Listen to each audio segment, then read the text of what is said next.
সম্মানিত দর্শক মণ্ডলী, একটি মানবিক আবেদন নিয়ে এই ভিডিওটা শুরু করেছি। আমরা সকলাই আদম সন্তান, রক্তের বন্ধনে ভাই, ধর্ম বর্ণ ভাষা আমরা যেন সকলেই মিলনের জয়গান গাই। সেইটাকে সামনে রেখে আমরা এসছি এক দাদার কাছে। তিনি দীর্ঘদিন ধরে অসুস্থ আছে। সেই দাদার ছবিটা আপনাদেরকে দেখাচ্ছি। তিনি বর্তমানে দুই পা অচল হয়ে পড়েছে। সেই ভাইয়ের কাছ থেকে শুনবো তিনি এত কীভাবে কোন কষ্টে আছে। দাদা বলেন, কেমন আছেন? ভালো আছি। ভালো আছেন? হ্যাঁ। আপনার নামটা কি? আনন্দ ঘোষ। আনন্দ। এই দাদার নাম আনন্দ ঘোষ, কিন্তু জীবনে সে দাদার আনন্দটা নেই, অথচ মুখে আনন্দের হাসিটা আছে। সেটাকে আপনাকে দেখাচ্ছি, সেই চিত্র। দাদা, আপনার এই অসুস্থতা কিভাবে এলো? আপনি থেকেই হয়ে গেছে 2018 সাল থেকে। আচ্ছা। এটা হয়েছে। আচ্ছা। বহু ডাক্তার দেখানো হয়েছে। আচ্ছা। কোথায় কোথায় ডাক্তার দেখিয়েছেন আপনি? আমাদের কলকাতায় আরজি কলেজে দেখিয়েছি, বড় বড় প্রাইভেটে দেখিয়েছি। আচ্ছা। হ্যাঁ, বাইরেও একবার গিয়েছি পাঁচজনের কাছে সাহায্য নিয়ে। বাইরে বলতে কোথায়? চেন্নাইতে। চেন্নাই, ভেলোরে গিয়েছিলেন আপনি? গিয়েছিলাম। আপনার মোটামুটি অসুবিধাটা কি হচ্ছে? আমার হাঁটতে চলতে অসুবিধা হয়, কোনো মানে নিজের ঘরে চলতে পারি না। নিজের ঘরে চলতে পারেন না? কত সাল থেকে এটা? 2018 সাল থেকে। 2018 সাল থেকে। 2018 সাল যদি হয়, প্রায় 7 বছর হাঁটা চলা খুবই কষ্ট হচ্ছে। তো কষ্টটা কি পায়ে শিরার? মানে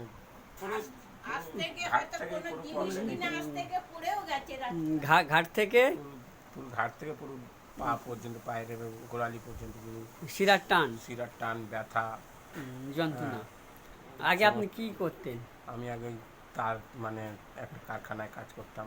আচ্ছা। দাঁড়িয়ে দাঁড়িয়ে কাজ করতেন। সে শিরার টানে আপনি আর এখন বর্তমানে হাঁটাচলা করতে পারছেন না? আচ্ছা। আপনি কি কোনো সংস্থা বা এনজিও বা সামাজিক সংগঠন আপনার পাশে দাঁড়িয়েছে? না, কোনোদিনই না। কোনোদিনই দাঁড়ায়নি? অনেক অনেক মানে নেতাদের কাছেও গিয়েছি, ওনারা কোনো রকম আমাকে মানে দেখিনি বা আমার সামান্য সামনেই আসেনি, আমার সাথে কোনো রকম আলাপ পরিচয় বা আমার নামটা পর্যন্ত জিজ্ঞেস করেনি। যেরকম আমি তাপসদার কাছে গিয়েছিলাম, রাজাহাটের তাপসদার কাছে গিয়েছিলাম, মানে বিধায়কের কাছে গিয়েছিলেন? বিধায়কের কাছে গিয়েছিলাম, তাপস চ্যাটার্জি মহাশয়ের কাছে। আচ্ছা। আমাদের পাড়ার সদস্যকে নিয়ে গেছিলাম। 215 নম্বর বুথের আমি হচ্ছে একজন। আচ্ছা, এটা কি চাঁদপুর পঞ্চায়েতে মোবারকপুর গ্রাম? চাঁদপুর পঞ্চায়েতের মোবারকপুর গ্রামের ঘোষপাড়া? ঘোষপাড়া। আপনাকে তাহলে খুব বেশি সাহায্য করা হয়নি কোনোভাবেই? আপনি একটা দরখাস্ত লিখবেন। আমাকে 10 টাকার ওষুধ পর্যন্ত কেউ দেয়নি। আচ্ছা। মানে সামান্য 10 টাকায় বললাম তো, আর তো পরে যে 100-200 তো পরে, মানে কোনো সদস্য বলুন, কোনো নেতা কথা বলুন, কেউ আপনাকে 10 টাকা পর্যন্ত আপনাকে সহযোগিতা করে? বলতে পারে যে আমার সামনে এসে, ওনাকে আমি 10 টাকার এক পাতা ওষুধ পর্যন্ত কিনে দিয়েছি। আচ্ছা আচ্ছা। আমার সামনে এসে বলতে বলুক, বা আমার পরিবারের কাছে এসে বলতে বলুক, আমাদের গ্রামের কারুকে এসে বলতে বলুক। আচ্ছা দাদা, আপনি যে কারখানায় যে কাজ করতেন, সেই কারখানার মালিক কি আপনাকে সহযোগিতা করেছে? হ্যাঁ, এখন উনি সহযোগিতা করেছে। আমি এখন অসহায় মানুষ। উনি আমার সংসার খুবই মানে অভাবে চলে। উনি যতটুকু সামর্থ্য পারে উনি সহযোগিতা করে। তার নামটা একটু বলবেন? তার নাম হচ্ছে, ডাক নাম হচ্ছে বুবাই ঘোষ, ভালো নাম হচ্ছে সঞ্জয় ঘোষ। ডাক নাম বুবাই ঘোষ, ভালো নাম সঞ্জয় ঘোষ। সেই দাদাকে আমরা আমাদের ভিডিওর পক্ষ থেকে স্যালুট জানাই, আপনার পক্ষ থেকে স্যালুট। হ্যাঁ, এখন বর্তমানে আপনার সংসার কিভাবে চলছে? সংসার আমার বৃদ্ধ বাবাই 80 বছর বয়স হয়ে গেছে। আচ্ছা। 80-85 বছর বৃদ্ধ বাবার 80-85 বছর বয়স হয়ে গেছে। বৃদ্ধ বাবা আছে, উনি একবার স্ট্রোক হয়ে গেছিল।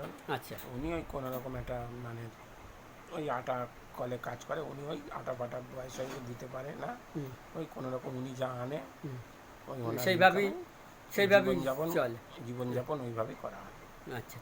তা আপনার স্ত্রী, তা সেই আনন্দ দাদার মাকে আমরা পেয়েছি। আচ্ছা, আপনার যে ছেলে যে অসুস্থতা আছে, আপনার কষ্ট হয়? তা কষ্ট হয় না? মা হিসেবে তো খুবই অন্তরে যন্ত্রণা হয়। হ্যাঁ, কষ্ট হলেও কিছু করার নেই। কি করবো, আমি নিজেই হাঁটতে পারিনি।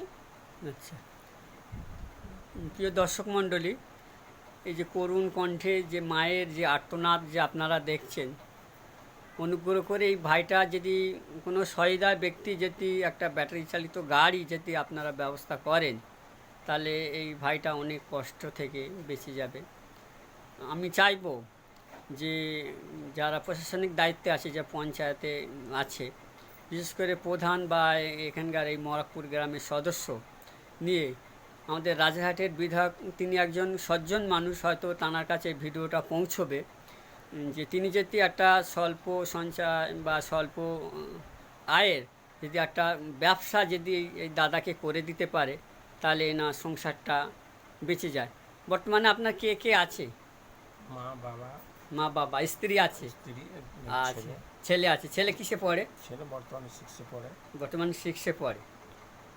বয়স কত হলো? এই 13 বছর। 13 বছর। আর আপনার বয়স কত?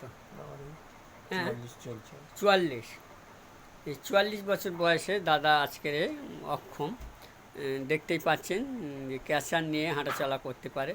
তারা যে তার গাড়ির ব্যবস্থা এবং যদি একটা অল্প আয় যদি ছোট ব্যবসা যদি করে দেওয়া যায়, তাহলে মানবিক সাহায্যের আবেদন রেখে আমরা এই ভিডিওটা করেছি। তার মা, আপনার বয়স কত হলো? আমার বয়স 60-62 হবে। 60-62। যে আপনি কি চান যে আপনার সন্তান বা যারা সামাজিক সংগঠন আছে তাদের আপনাদেরকে সহযোগিতা করুক? হ্যাঁ, আমি এটাই চাই। নাহলে তো হবে না, তো এই আমি এটাই সংসারটা। চাই। তার একটু ছোট্ট বাচ্চা কে মানুষ করবে তা? বর্তমান স্ত্রী মনে করে একটা ছোটোখাটো জব করে, ছোটোখাটো জব করে, সেইটা দিয়ে আর এই কাকার যে স্বল্প আয় দিয়ে একটু সংসারটা চলে। হ্যাঁ, প্রিয় দর্শক, সেই ছবি আপনাদেরকে দেখালাম। এই দাদার নাম্বারটা আমরা ডেসক্রিপশানে দিয়ে রাখবো। অনুগ্রহ করে দাদাকে ফোন করবেন, আপনারা একটু সহযোগিতার হাত বাড়িয়ে দেবেন, মানবিক আবেদন রাখছি। দাদা, জনগণের উদ্দেশ্যে কিছু বলবেন, যে আপনার যে এই কষ্ট যেন কেউ না পায়? কেউ না পায়। আমার যে এরকম হয়েছে, কারোর যেন না চাই। আমার মানে কি বলবো, আমার দিক থেকে যে আমার যে হয়তো সাহায্য যদি নাও করার আমার দরকার নেই। তাহলে এরকম কষ্ট ঠাকুরের যেন কেউ কৃপা, না কষ্ট পায়। যেন না পায়, ঠাকুরের এতে কারোর যেন এরকম না কষ্ট ক্ষতি না হয়, অসুখ যেন না হয়, এটাই আমি চাই। সবাই চাই। যেন ভালো থাকুক, এটাই আমার সবচেয়ে বড়। আশা করব আমরা এই সামান্য ভিডিওর মাধ্যমে আপনাদের কাছে এসেছি। আশা করি আপনারা এই ভিডিওটি শেয়ার করবেন এবং এই মানবিক সাহায্যের জন্য হাত বাড়িয়ে দেবেন। এতটুকু মানবিক আবেদন রেখে আমরা এই ভিডিওটি শেষ করছি।